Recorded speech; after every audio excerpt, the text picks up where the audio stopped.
Hi friends, வணக்கம் and welcome to Sreeja's Infra and Reality. இப்போ நம்ம பார்த்துட்டு இருக்க இடம் கிருஷ்ணகிரி மாவட்டம் ஊத்தங்கரை கிட்ட இருக்குது. ஊத்தங்கரையிலேருந்து ஒரு 15 கிலோமீட்டர் நம்ம லேண்டுக்கு வந்துடலாம். லேண்டு ஆன் தார் ரோட் ப்ராப்பர்ட்டி.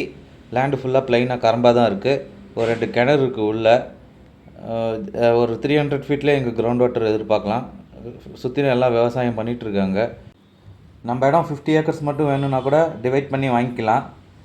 நம்ம லேண்டு யாருக்கு சூட் ஆகும்னா அக்ரிகல்ச்சர் பண்ணுறவங்களுக்கு, இன்வெஸ்ட்மெண்ட் பர்பஸ்க்காக இடம் பார்த்துட்ருக்கவங்களுக்கு, ஸ்கூல் காலேஜ் பண்ணுறவங்களுக்கு, ஃபார்ம் ஹவுஸ் பண்ணி சேல்ஸ் பண்ணுறவங்களுக்கு நம்ம லேண்டு சூட் ஆகும். நம்ம லேண்ட் பார்த்திங்கன்னா ஜென்ரல் ப்ராப்பர்ட்டி, பேப்பர்ஸ் எல்லாம் கிளியராக இருக்குது. ப்ரைஸ் பார்த்திங்கன்னா 15 lakhs per ஏக்கர் கோட் பண்ணுறாங்க. நெகோஷியபிள் தான். இந்த இடம் பிடிச்சிருந்தால் ஸ்க்ரீனில் தெரிஞ்ச நம்பருக்கு கால் பண்ணுங்கள். மேலும் இது போன்ற வீடியோக்கள் பார்க்கணுன்னா நம்ம சேனல் லைக் பண்ணுங்கள், ஷேர் பண்ணுங்கள், சப்ஸ்கிரைப் பண்ணுங்கள். நன்றி, வணக்கம்.